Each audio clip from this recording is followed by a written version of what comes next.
হিসেবে পরিচিত তরুণরা যখন দল গঠন ক্ষমতা দখলে ব্যস্ত ছিল, তখন হাদির মতো তরুণরা জুলাই রক্ষা করার জন্য রাজনীতির বাইরে এসে প্ল্যাটফর্ম গড়ে তুলেছিলেন। বিবিসি, সিএনএন, এনবিসি এই সমস্ত গণমাধ্যমের একটা লাইন আছে।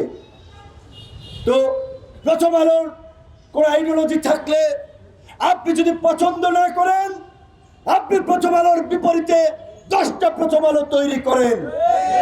কিন্তু গণ অভ্যুত্থান পরবর্তী বাংলাদেশে এইভাবে পত্র পত্রিকা, অফিস অগ্নিসংযোগ, সাংবাদিকদেরকে পুড়িয়ে মারার জন্য আগুন, বহির্বিশ্বে বাংলাদেশ সম্পর্কে নেতিবাচক প্রচারণা, বাংলাদেশকে একটি ভঙ্গুর রাষ্ট্র হিসেবে তুলে ধরা, এর পেছনে একটা গভীর ষড়যন্ত্র আছে।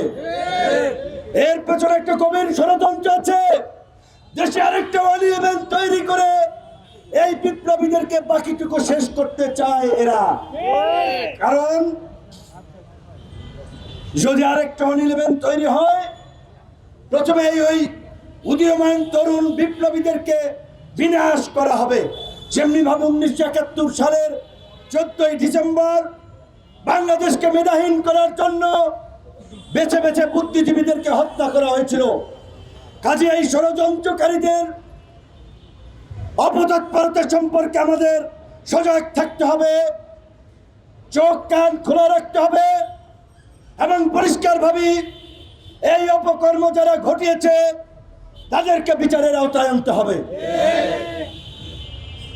আমরা শুরু থেকেই গণ অধিকার পরিষদ বলেছিল, এই অন্তর্বর্তীকালীন সরকার যদি জাতীয় সরকারে পরিণত না হয়, জাতীয় সরকার না হয়, এটি একটি ব্যর্থ সরকার হবে।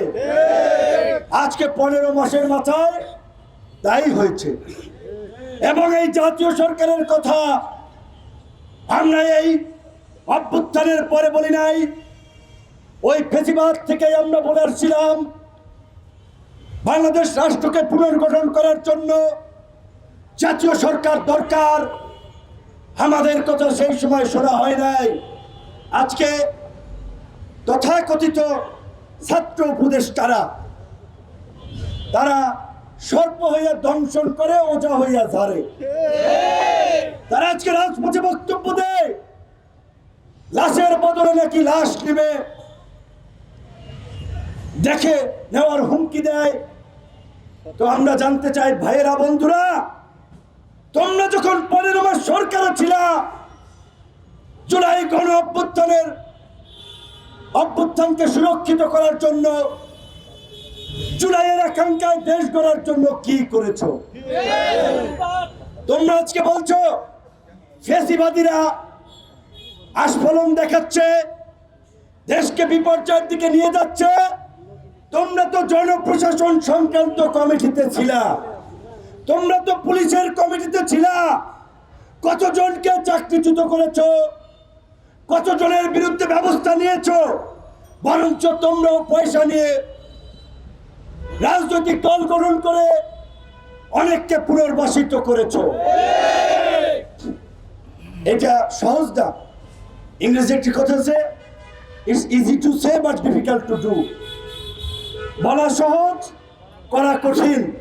তা আমরা আজকে যতই বলছি আমরা সবাই হাদি হব, ফেসিবাদ রুখে দেব, আগ্রাসন রুখে দেব, গুলির মুখে কথা বলবো, হাদি সবাই হতে পারবেন না। হয় নাই। গত 15 মাসে একজন হাদি তৈরি হয়েছে, হাদির বিকল্প হবে না। এইভাবে গোটা দেশের মানুষকে জাগরিত করা, অনুপ্রাণিত করা। গণ অভ্যুত্থানের সময় নেতৃত্বের সামনে ছিলেন না, সমন্বয়ক ছিলেন না। অভ্যুত্থানের পরে যখন অভ্যুত্থানের নায়ক হিসেবে পরিচিত তরুণরা যখন ধান্দাবাজি, চান্দাবাজি, আওয়ামী লীগকে পুনর্বাসন, দল গঠন ক্ষমতা দখলে ব্যস্ত ছিল, তখন হাদির মতো তরুণরা জুলাই রক্ষা করার জন্য রাজনীতির বাইরে এসে প্ল্যাটফর্ম গড়ে তুলেছিলেন। কাজেই এইভাবে ডেডিকেশন দিয়ে সবাই কাজ করতে পারবেন না।